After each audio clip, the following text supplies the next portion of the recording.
Ladies and gentlemen, I have a very sad announcement to make. Last night, my best friend died.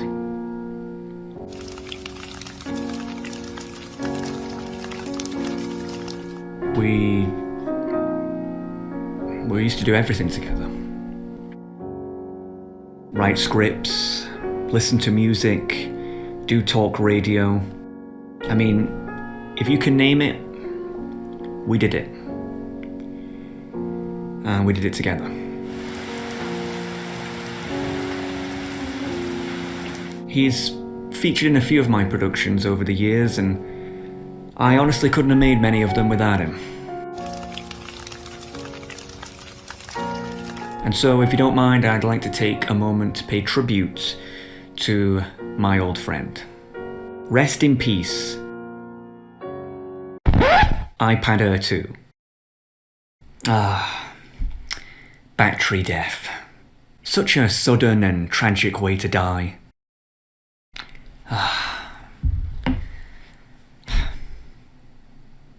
Oh well, time to get a new one. Alright, so here we are in the Apple Store, and let's see what they have available for us. Okay, it seems we have two options. First, we have the standard iPad, and second, the iPad Pro, of which is superior in practically every way. It has a way better camera system, a far more powerful chip, and a much larger screen. Cool, but you want to know what else is much larger? The price. As whereas the standard iPad costs a mere $329, the iPad Pro costs a staggering $1,099. Which means that we could buy 3 standard iPads for the price of just one Pro. This is what's called a price premium. A product with all the bells and whistles that is knowingly far too expensive and out of reach for the vast majority of people, but is the absolute maximum endgame in that product category. So unless one had a lot of disposable income, if you, as the average Joe, had to pick an iPad, you'd of course pick the standard over the Pro, because the price is such a shocking difference for a product under the same umbrella. However, it's not that simple. Because Apple didn't just become a multi-trillion-dollar business without good reason, as in reality, there isn't just 2 iPads to pick from, but many, many more. On the cheapest end, we have the iPad 9 for just $329. But for just $120 more, we could instead buy the iPad 10, which has a more modern screen design, a next-generation chipset, and a slightly better camera. I mean, we're already paying $300, so we might as well pay another $120 to get the way better model, right? But for just $150 more, we could get the iPad Air 5, which has an M1, a desktop-class chip that would be oh so much faster. I mean, we're already paying $400, so we might as well pay another $150 to get a way better chip, right? I mean, you'd be crazy not to. But for just $200 more, we could get the iPad Pro 11-inch, which has a 144Hz screen, an even better M2 chip, and a far superior camera system. I mean, we're already paying $600, so we might as well pay $200 more and get all these goodies, right?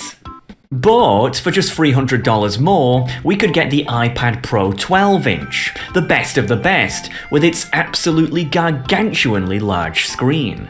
I mean, we're already paying $800, so we might as well pay $300 to get the best of the best, right? And before you know it, we've gone from $329 all the way up to $1,099.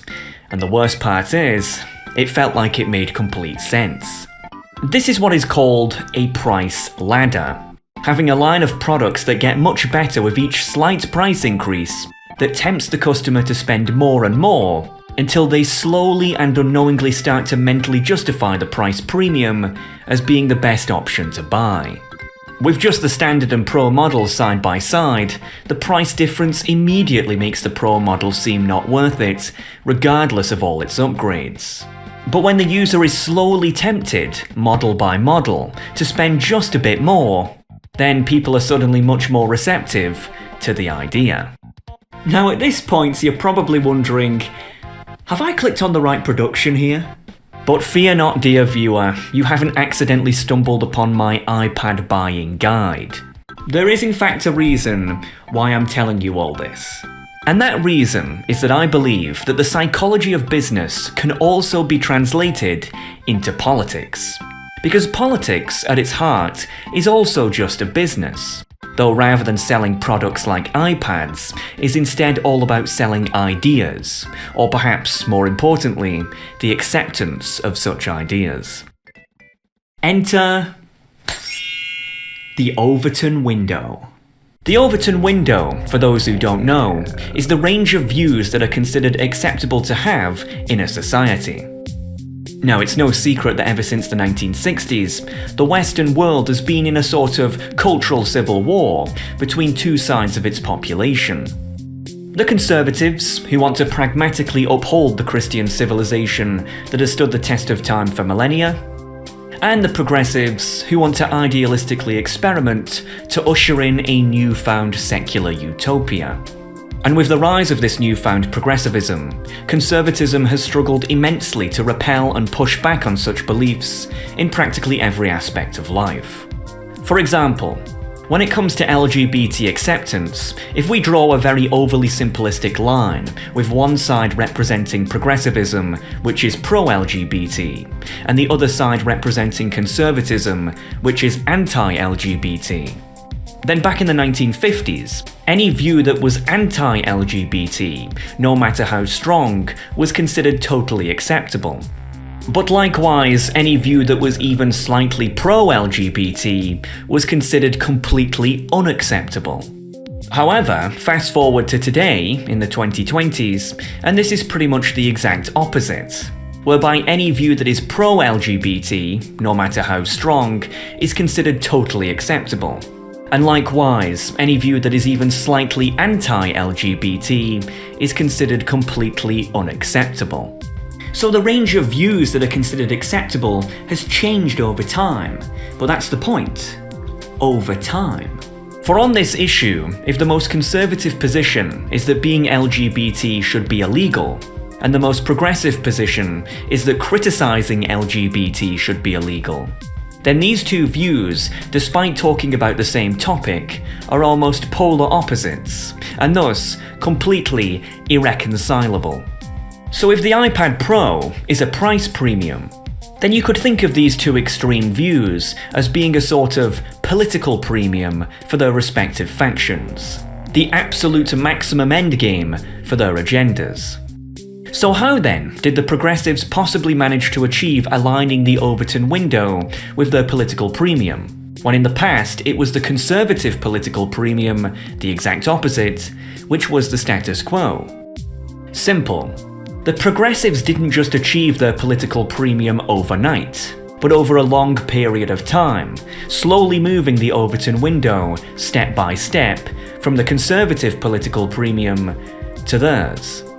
For example, in the UK, being LGBT went from being illegal, to being legal but still discriminated against, to eventually having equality under the law, to eventually having a privileged status, to now, whereby it's essentially illegal to criticise anything LGBT related whatsoever.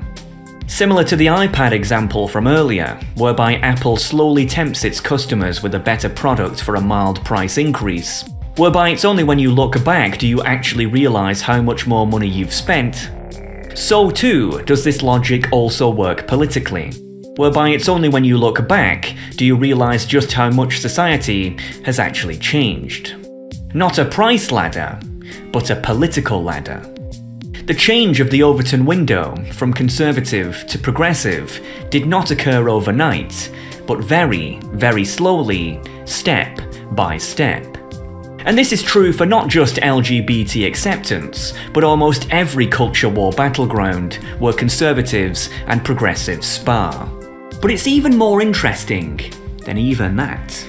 For if one analyses the progressive activists during this successful period of societal transformation, one can't help but notice two distinct types of them that I call the shakers and movers. Down with the police, man, you're all fascists, and guess what? You're going down, son. The shakers, as their name implies, were those who shook society, with their rhetoric always being outside of the Overton window, being considered very extreme for the time, in essence, parroting their political premium. Think of these as often very nasty, rude rioters, are commonly seen going around causing a ruckus to try to get their way negatively. Peace and love, man. Peace and love. It's the only way to change the world. Peace and love, man. Peace and love. On the other hand, the movers, as their name implies, were those who moved society, with their rhetoric always being within the Overton window, but right on the edge of it, in essence, climbing the political ladder. Think of these as often very polite, calm and peaceful activists, giving speeches and making music, who tried to convince people positively. The movers, who were the majority of progressives, would almost always disassociate themselves to the general public from the shakers, dismissing them as naught more than extremists. And in tandem, the shakers, who were the minority of progressives, would always dismiss the movers as mere casual, controlled opposition who didn't go far enough. But regardless of such differences, the shakers and the movers did in fact have a mutually beneficial relationship, whether they realised it or not. As without the movers, the shakers would never reach acceptability in the future. But without the shakers, the movers wouldn't seem acceptable in the present.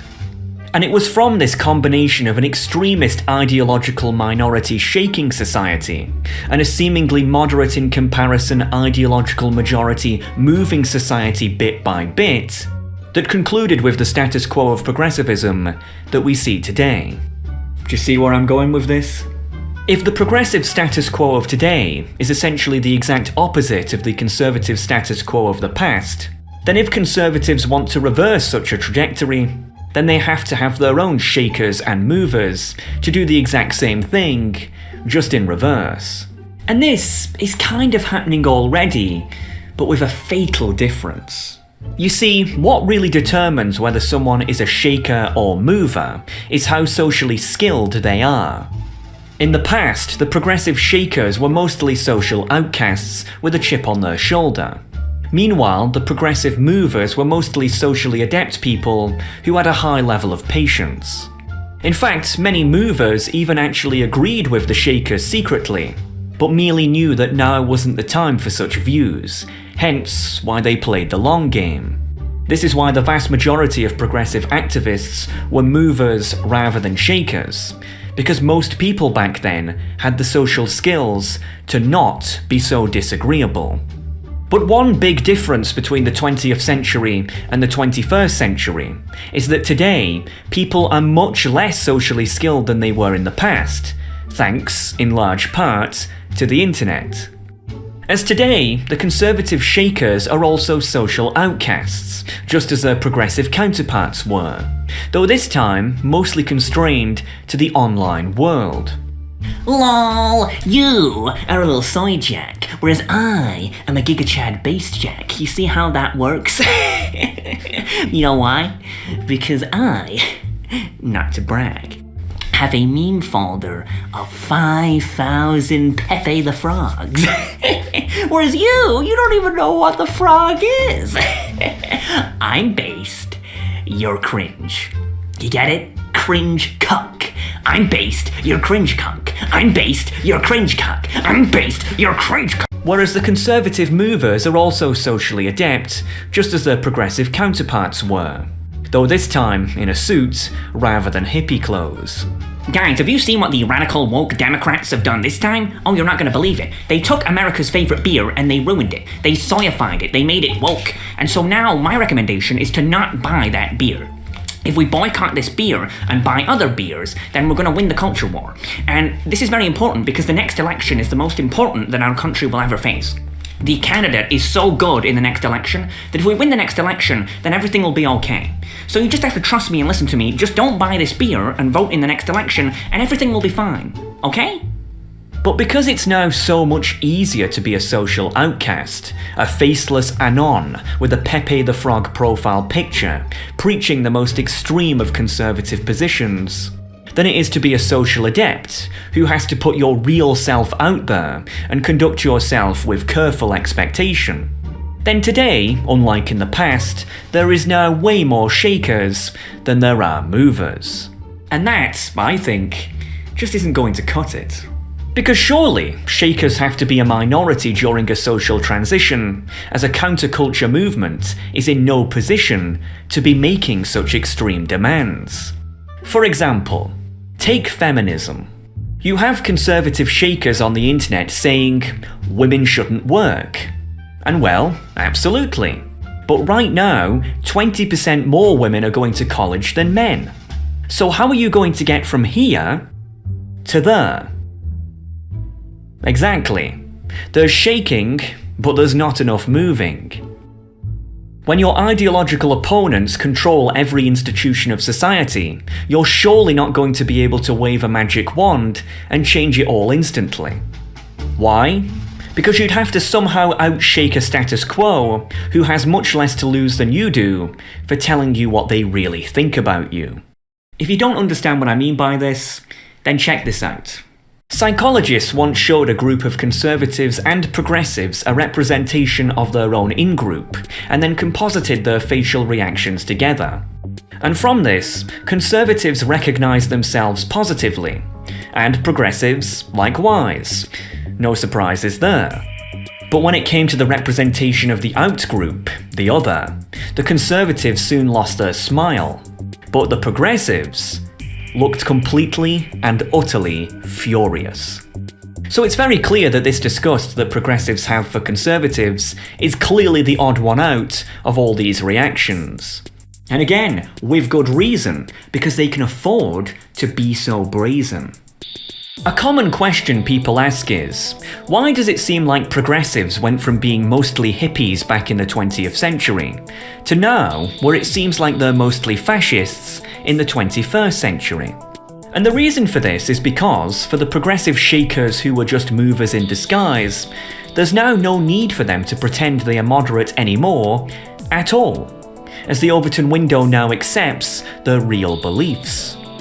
Whereas for the progressive movers who were legitimate, the Bill Maher types, you'll notice that they are now so surprised at how progressive society has become that they, ironically, start to semicircle back to conservatism, the very ideology they once fought against, out of fear. Because when you've reached the political premium, the political ladder now no longer has any positive use, but only negative.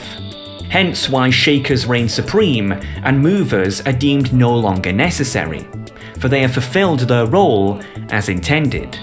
But for conservatives today, the opposite proves true, as the political premium is so far away that it becomes almost but a dream, and the political ladder, as such, becomes of the utmost importance.